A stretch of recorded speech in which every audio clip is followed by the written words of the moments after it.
New segment I'm going to bring to you on Brian's World. This is really going to help me personally expand my boundaries with movies, because this segment is called the Tubi Movie Review,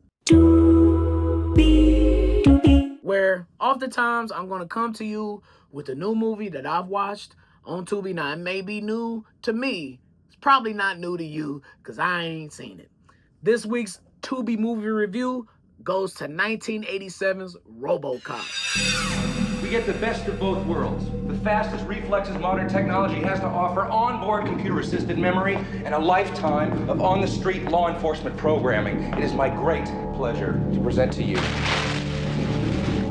Robocop.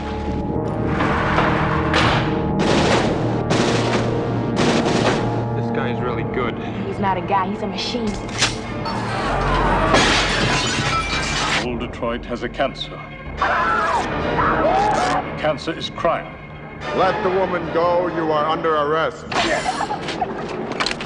You better back up, pal! Your move, creep. What are your prime directives? You have the right to remain silent. You have the right to an attorney. What is this shit? Anything you say may be used against you. He's a cyborg, you idiot. He recorded every word you said. You're dead. We killed you. His memory's admissible as evidence. You're gonna have to kill it. Get in the car, for God's sake!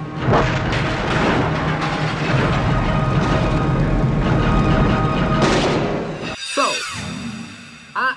you like, Brian, the hell? You never seen Robocop?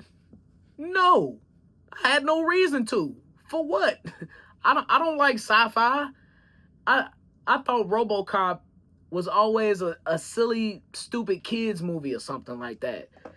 I had never really seen any previews. I had just seen posters. I remember they was on WCW back in the day doing some tag team, something with Sting. I don't know. I just didn't think it was for me. I was just totally never interested. But one day I'm just scrolling through Tubi, just trying to find something to watch or whatever. And I was like, okay, forget it. I'm in the 80s type mood for, like, any movie from the 80s almost in this, I don't know what era I'm in right now as far as my viewing, but I'm just all 80s right now. Whether it's like Yo MTV Raps, Video Soul, anything 80s, especially movies right now. That's just all I've been consuming on YouTube, on Tubi, or whatever. That's all I want to watch. And so Robocop came out in 87. I'm like, okay, let me watch this. Let me see what it's about. And the way that I view movies, y'all, I like to watch them sometime in parts. So like, I'll really be concentrating on the movie maybe one night for like 30 minutes. But then I might have something else going on and it'll turn into just background noise. But I'll still be paying attention to it and just seeing and getting familiar with the parts of the movie.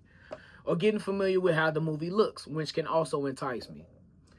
So it'll take me like maybe 4 times to really lock in and know what the movie's about. So that's why I like watching stuff over and over and over again. That may be annoying to a lot of people, and some of y'all may be thinking right now, Brian, you're crazy.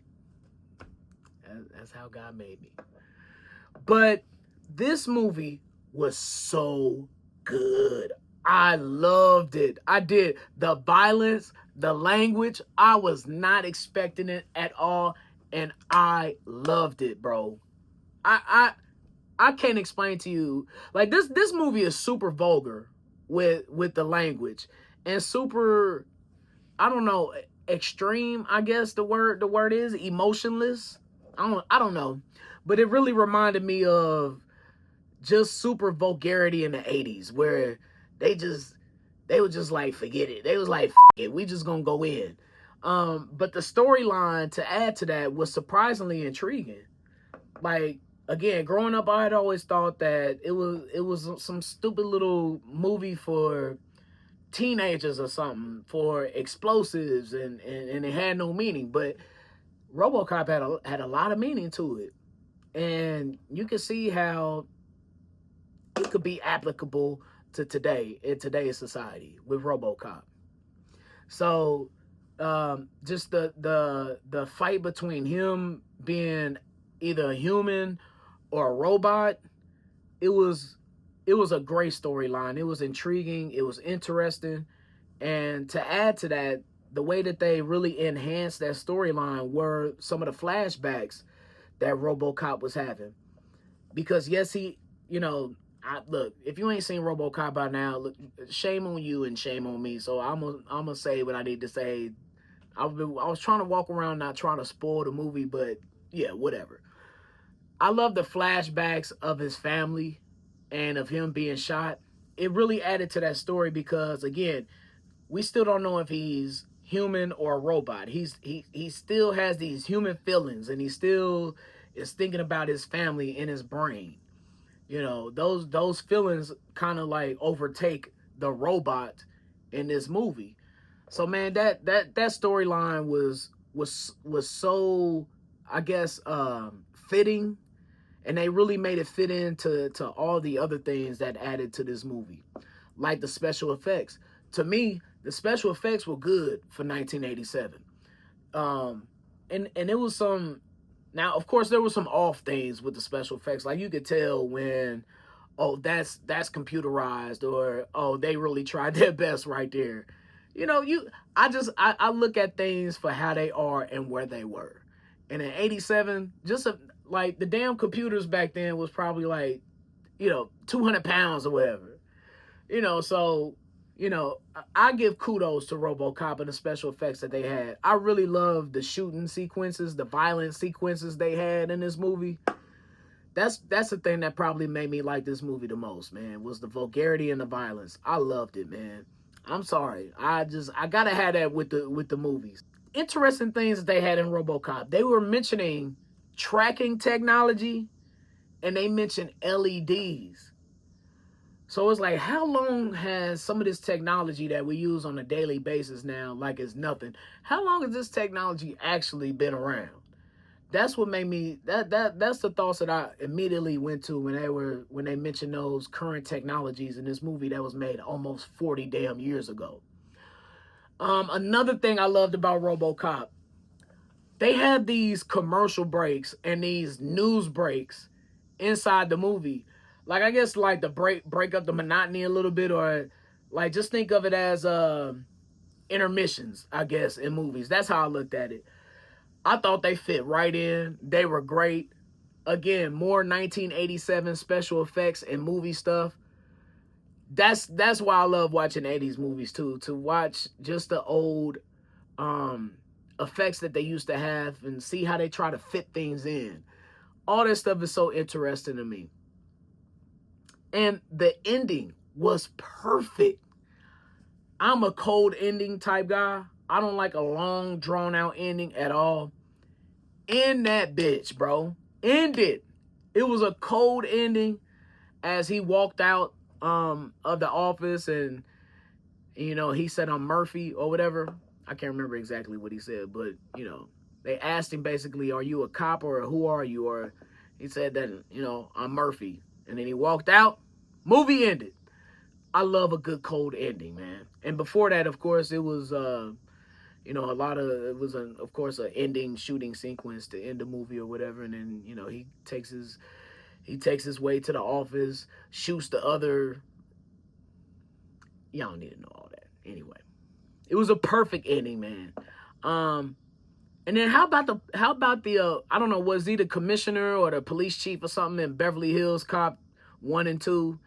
Him playing the villain in the same year that Beverly Hills Cop 2 got released, RoboCop got released. And I thought it was weird that he would like accept these roles as like you're doing the same, not the same job because it's a little different than RoboCop, but he's in the same vicinity of acting. Like, he's still in police work with this movie as he is with Beverly Hills Cop 1 and 2. Anyway, I thought he was great as a villain though. And the villains might have been my favorite part. because every single villain that was in this movie, they were great in their roles. Especially my man with the glasses. He was spectacular. He's really probably the thing that drew me in to watching RoboCop so many times, and why I was entertained so much. He had so many great lines, especially the line of the movie. To me, my favorite line was,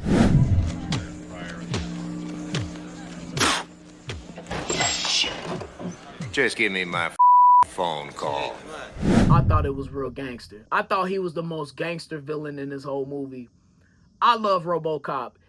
If I given it a rating out of 10, we're going, I ain't doing the popcorn bags and none of that. I'm going to give, let's see, 10 what? What can we give? 10 light bulbs. Let's say that. All right, I'm Brian B. Shynin. Let's do that. And light bulbs, movies, lights, theater, action, whatever. Okay. Out of 10 light bulbs, 8 will come on for RoboCop. I love that movie. You're going to have to earn them light bulbs with me in this Tubi movie review, But yeah, RoboCop, 8 out of 10 light bulbs. Please log on to your Tubi and check it out. Just don't watch it with the kids. It ain't for them. It's for the adults. Shut up, Brian. All right, y'all. That is the pod for the week. Thank you for tapping into Brian's World. Make sure that you like, share, subscribe. Just interact with your big homie, man, especially on YouTube. Be Shynin on YouTube is where you can check out all episodes of Brian's World. And please, make sure you tap in with Foolish Club Media, my fam over there. And make sure you rate, subscribe, and review on Apple Podcasts, Spotify, and on YouTube. Well, as we march on, Chiefs training camp, preseason game number 1 is coming up soon. I'm definitely going to holler at you next week as I'm be talking all things culture with Kansas City, the Chiefs, and whatever else I feel like talking about right here on Brian's World. Until then, Kansas City, be a blessing. And Chiefs Kingdom, mount up!